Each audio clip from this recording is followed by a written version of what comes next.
Kita akan membahasnya bersama Guru Besar Politik dan Keamanan Universitas Pajajaran, Prof. Muradi. Selamat malam, Prof.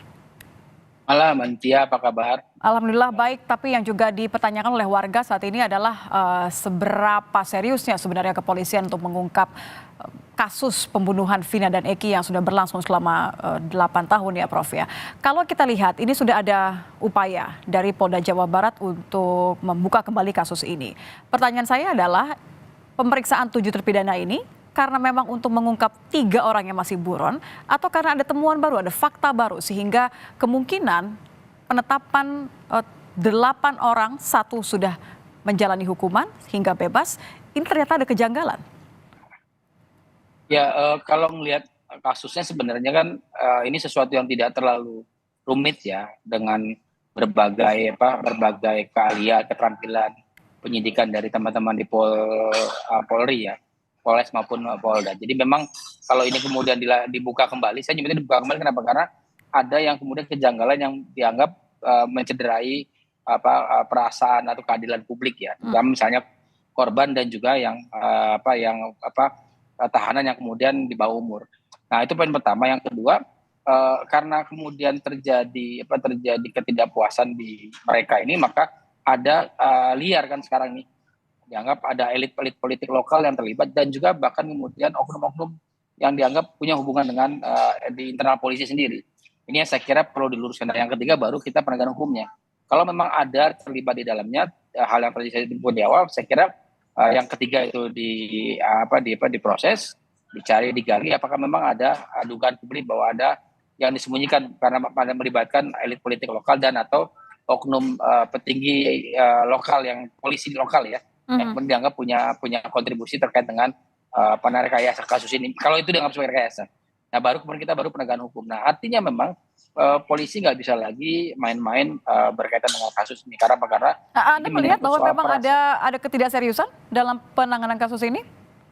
Kalau ngelihat dari 11 kemudian yang ditahan hanya 8 ya, 7 kemudian hukuman seumur hidup, 1 di hukum 8 tahun, saya kira ada sesuatu yang kemudian dianggap tidak clear di situ. Harusnya kalau ngelihat dari proses BAP dan sebagainya, harusnya ya sekali lagi yang 3 itu dikejar juga. Karena apa? Karena misalnya yang 3 itu jangan-jangan ada mastermind di situ. Ada yang memang justru kepala yang dianggap punya kontribusi yang besar dianggap dibanding yang lain. Apalagi misalnya apalagi ke-8 terpidana ini kemudian mengaku mereka sebenarnya tidak terlibat dalam pembunuhan. Persis itu yang kemudian pengakuan itu kan menjadi penting. Kenapa? Karena kuncinya ada di 3 orang ini. Supaya kemudian dia clear, saya kira momentum buat Pak Sigit ya, Pak Kapolri, untuk kembali kemudian bertindak tegas terkait dengan tata kelola penanganan kasus yang sifatnya kemudian melibatkan elit politik atau elit lokal dan atau kemudian internal di polisi sendiri. Karena saya kira ini momentum baik. Kenapa? Karena kemarin misalnya Pak Sigit mampu misalnya menyelesaikan kasus Sambo. Kemudian ada Pak Teddy Minahasa. Hari ini mungkin skupnya tidak terlalu besar, tapi ini ternyata ada dugaan publik, ada keterlibatan tertinggi dari internal Polri yang saya kira perlu juga dibuktikan. Saya berharap tidak ya, tapi kalau kemudian ini tidak dibuktikan, perlu dikelirkan ya artinya ya. Akan liar kemana-mana, betul Mbak. Oke. Ini kan memang karena sudah 8 tahun ya, artinya bola liarnya juga akhirnya kemana-mana karena sudah seakan-akan dibiarkan 8 tahun baru kembali diselesaikan karena ada desakan dari publik setelah viral begitu. Temuan baru seperti apa yang bisa membuat kasus ini terang benderang, Prof? Ya, yang pertama betul adalah 3 orang itu diambil dulu, diproses dulu, itu dicari, ditanya, karena memang yang 3 orang ini kunci bahwa apakah memang ada pihak lain yang terlibat atau ada upaya dari beberapa elit politik lokal ya, misalnya kemudian menginginkan kasus ini tidak muncul. Yang kedua saya kira perlu juga ditanyakan Kapolres ketika kasus ini menjabat, karena memang Kapolres kemudian kasat reskrim ya, yang saya kira juga perlu kemudian dilihat lagi, kan orangnya masih ada tuh. Terakhir teman-teman yang mantan Kapolres kemudian juga kemudian yang kasat resersnya bisa kita masih belum pensiun kan, masih aktif di internal Polri. Jadi kalau itu memang memeriksa, menangani secara langsung, mereka yang kemudian harus diperiksa kembali begitu ya? Persis, karena itu bisa jadi kuncinya di mereka, berhenti di mereka. Ingat waktu kasus Sambo itu kan berhentinya ternyata ada di lingkaran terdekat dari Pak Sambo kan. Nah bisa jadi misalnya karena ada yang melibatkan elit politik lokal dan atau oknum dari polisi itu berhenti di situ.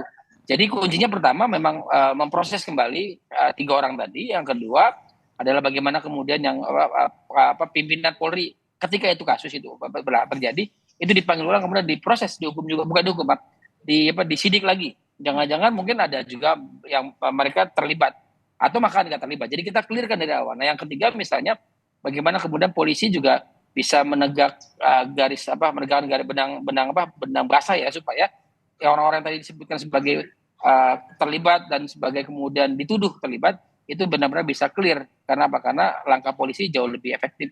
Karena begini Mbak, ini pengulangan ya. Saya kira pengulangan yang dan berulang berkali-kali. Setelah viral baru kemudian internal Polri merespon. Saya kira udah nggak perlu begitu lagi. Harus kemudian tetap mengambil inisiatif supaya kasusnya tidak kemana-mana begitu.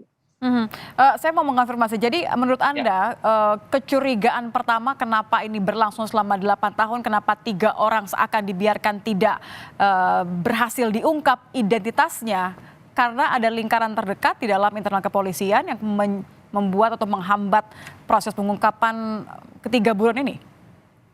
Yang pertama kan tadi yang saya bilang ada kedugaan keterlibatan elit politik lokal. Yang kedua ada mungkin juga keterlibatan internal Polri ya di dalam kasus ini. Apakah kemudian petinggi lokal, polisi lokal atau mungkin adalah polisi yang ada di level. Jadi kalau kita mau urut gini Mbak. Pertama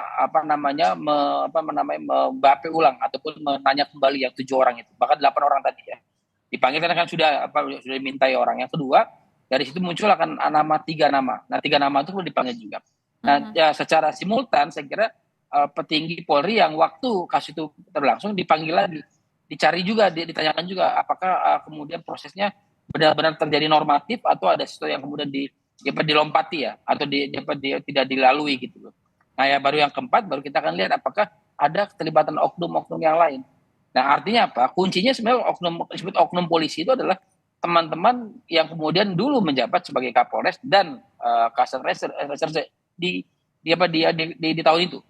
Kan sudah masih ada tuh beberapa saya kenal tuh yang Kapolresnya bahkan bisa dipanggil juga, dan saya kira yang bersangkutan akan dengan ringan menjelaskan karena tidak melibatkan yang bersangkutan. Tapi kalau ternyata ada lompatan proses yang dia tidak dilalui, saya kira ya harus ada penekanan terkait dengan tindak lanjut dari polisi ini sendiri gitu. Terutama misalnya membersihkan Polri dari orang-orang yang dianggap tidak punya sense of belonging ya, terutama berkaitan soal penanganan kasus yang sifatnya tidak tuntas begitu Mbak. Baik, keseriusan akan dinilai dari seberapa cepat dan sigap begitu ya kepolisian untuk mengungkap kasus ini, bukan semata-mata hanya karena desakan dari publik saja. Terima kasih Prof. Muradi sudah bergabung bersama kami di Kompas Malam. Selamat malam Prof.